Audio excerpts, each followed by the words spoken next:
Okay, Assalamualaikum guys, bersama saya WK and Sekutumus. Okay, pada petang ni kita ada ke satu lokasi destinasi di sekitar Ipoh, Perak. Okay, jadi sebenarnya pada petang ini kita sekadar video vlog. Okay, vlog dan santai. Okay, jalan waktu petang. Okay, jadi saya nak kongsi lah mengenai satu cerita. Okay, dan cerita ini mengenai kisah benar lah. Okay, okay, jadi saya ada terjumpa lah dahulu. Okay, salah seorang sahabat, okay, sahabat kawan baik jugalah. Okay, jadi bila mana saya berjumpa dengan dia, sebenarnya banyak perkara-perkara yang dia ceritakan kepada saya. Okay, sebenarnya, dan perkara yang dia ceritakan itu adalah berkenaan dengan pengalaman hidup dia. Alright. Dan bila mana kita dengar balik, saya dengar balik pengalaman hidup dia tu, okay, memang kita boleh fikir dua kali, adakah kita akan mengalami kehidupan macam dia. Okey, saya cerita. Okey, cerita yang pertama.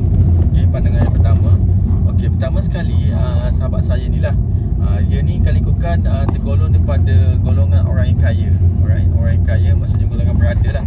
Okey, dan kalau ikutkan dia punya orang kata perjalanan hidup dia tu sebenarnya bila mana dia dah keluar lah itu, dia keluarga orang kaya, keluarga orang berada. Jadi semua senang, semua yang dia dapat. Dan perjalanan hidup dia, okey, bermula daripada zaman sekolah. Okey, maksudnya selesa lah, orang kata dari segi pendapatan, duit semua tak ada masalah, dan sport ke sekolah tak ada masalah. Lepas tu pergi kepada sekolah menengah pula. Okey, semua pun tak ada masalah, still okey. Okey, dan sekolah, bila sekolah menengah dia belajar sambung ke matrikulasi, lepas tu sambung ke institusi, okey, buat ijazah dan sebagainya.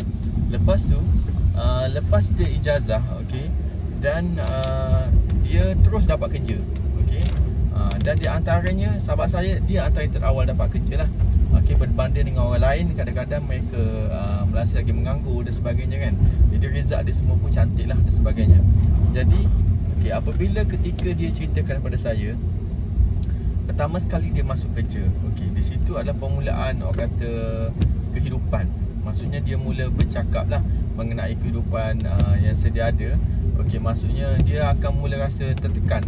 Okey, tekanan yang dihadapinya, dan kadang-kadang bila mana dia cerita tu, saya rasa tekanan tu sebenarnya sangat biasa. Okey, bagi kita biasalah, mungkin setengah orang tu dia biasa. Sebab apa? Sebab orang kata dia dah biasa dengan orang kata kesusahan dan sebagainya. Okey, dan bila saya dengar cerita dia, dia kata pertama sekali dia cerita bahawasanya dari segi environment lah. Maksudnya bos dia tak faham, orang kata tak memahami staff. Lepas tu pada masa sama dia rasa tertekan dengan arah-arahan, dan saya rasa arahan daripada pekerjaan tu sebenarnya dia anggap biasa lah sebenarnya.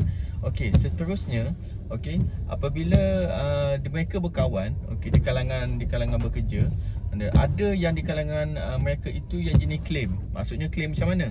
Kalau anda perasan kan, kita kerja kita buat, tapi kawan kita yang kata kerja tu dia buat, ataupun dia claim lah yang dia buat, padahal bukan kerja dia buat. Okey, jadi dia kata dekat situ pun ada kan. Lepas tu yang paling teruk sekali, dia kata yang ni menyebabkan dia rasa nak stop lah, ataupun dia rasa kecewa. Okey, antaranya dia kata ada salah satu pengkhianatan. Maksudnya ada di kalangan kawan yang baik boleh dikatakan, maknanya memburukkan dia. Okey, jadi dekat situ dia rasa sangat-sangat down, dan dia rasa hidup dia memang tak boleh nak pergilah.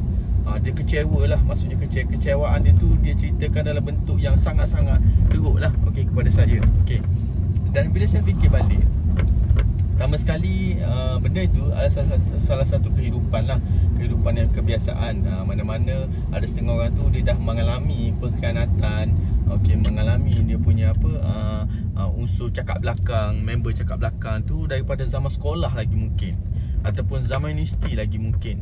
Okey, tapi sahabat kita ni boleh dikatakan alam kerjaan baru dia merasa benda-benda macam gini. Jadi dah menyebabkan dia rasa down. Okey, dan apabila saya ingat ke dia punya down tu, setengah orang dia akan anggap benda tu biasalah, kadang-kadang down sekejap kan, lepas tu okey balik. Tapi cara dia bercakap ataupun kesan yang saya tengok pada dia sangat-sangat teruk tau. Maksudnya keupayaan dia untuk menahan orang kata kesusahan ataupun orang kata cabaran tu. Okey, berbanding lah orang kata kawan-kawan yang saya tengok yang lain, mungkin kehidupan dia dulu lebih teruk. Okey, dan ketika itu dia down, mungkin start zaman sekolah lagi mungkin, dan pada zaman waktu kerja dan sebagainya dia sangat biasa benda gini, lebih matang dalam menangani lah, ataupun dia anggap macam aku tak kisahlah. Benda tu memang semua manusia macam tu, biasalah macam tu kan. Jadi bila mana saya selami member yang kecewa ni, okey, dan dia memang berhenti kerja, okey, dia berhenti kerja. Lepas tu dia jadi satu trauma yang bagi saya agak teruk lah sebenarnya. Okey, setengah orang kalau trauma memang lebih kepada kes yang berat-berat. Kalau macam gini saya rasa biasanya tak sampai trauma kan. Tapi member saya ni dia trauma, okey. Dan yang paling tak best sekali, okey, hidup dia tu jadi berubah. Berubah tu tidaklah 360 darjah. Maksudnya dalam 180 darjah. Dia rasa macam dia terus stop dan tak bekerja dah lepas tu. Okey. Lepas tu kebiasaannya cerita-cerita macam ni biasanya memang jarang berlaku, ataupun kadang-kadang macam tak logik lah kan, sebab benda kecil je. Tapi kadang-kadang kita kena ingat macam ni, setengah orang kadang-kadang masalah kecil tu besar bagi mereka, dan setengah orang masalah besar tu kecil bagi mereka. Okey, kadang kita terfikir kenapa setiap orang tu mempunyai level yang berbeza dari segi macam mana dia kata menangani sesuatu isu lah. Okey, sebenarnya satu je, bila saya duk perhati kawan-kawan lain ataupun kawan yang terkena ni kan, kadang-kadang kita kena faham juga, kadang-kadang Allah bagi, ada setengah orang tu Allah bagi ujian tu daripada kecil lagi. Mungkin dia dah keluar-keluar mak ayah dah meninggal kan. Jadi benda tu dia bukan satu nasib yang malang, bukan. Dia benarnya satu kata pelajaran daripada Allah SWT, okey, kepada sesiapa saja yang kena ujian tu. Jadi setiap hari memang ada je ujian dia, okey. Dan bila kita fikir balik, okey, awak bayangkan hidup kita ni senang, smooth je, tiada halangan langsung. Benda tu akan terjadi, sebenarnya terjadi dekat syurga lah. Tapi kalau tidak terjadi macam gitu, bosan juga hidup ni kadang-kadang. Sebab apa? Sebab kadang-kadang hidup kita kosong. Okey, tak ada ujian, tak ada perkara yang buruk berlaku, semua senang je, okey. Tak ada perasaan marah, gembira, benci, semua tak ada kan. Jadi benda tu jadi macam robot tau. Dia tak ada something. Tapi kadang-kadang Allah takdirkan sesuatu kepada seseorang itu berat tau. Berat, sangat-sangat berat ujian dia. Kita tengok ada satu kes, isu semasa gitu kan, macam mana keluarga dia dirempuh oleh kereta dan sebagainya. Ada segi isteri, anak-anak meninggal. Itu satu ujian yang berat. Okey, berat bagi kita, orang yang biasa ni dengar berat. Tetapi bagi mereka yang menghadapinya, mungkin Allah dah tahu kekuatan dia untuk menghadapi. Okey, bila kita fikir Allah Rabbi kan teruk kan. Tetapi mungkin okey, bagi dia sebenarnya Allah dah tahu dia ni kuat, dia boleh adapt benda tu. Jadi ujian Allah bagi tu mungkin tak sama setiap orang. Sebab tu dalam ayat Al-Quran Allah bagi ujian tu mengikut kemampuan. Okey, jadi kita boleh tahulah kemampuan kita macam mana. Okey, tetapi Allah tu juga adil, dia tidak mengenai hamba-hamba dia lah. Okey, jadi bila mana saya fikir balik perjalanan kawan saya tu, kita nak upkan dia balik, kita cubalah up motivasi balik dan sebagainya. Tapi dia agak susah, sangat-sangat susah. Sebab apa susah? Sebab pemikiran dia kita tak boleh nak ubah. Sama juga kita cubalah orang kata fahamkan dia kehidupan ni biasa macam gini. Itu pandangan kita yang boleh bagi motivasi dekat dia. Tetapi bagi dia yang menghadapi sendiri, dia rasa benda ni sangat-sangat orang kata dah tak bermakna lah hidup ni. Maksudnya dah tak ada harapan dah.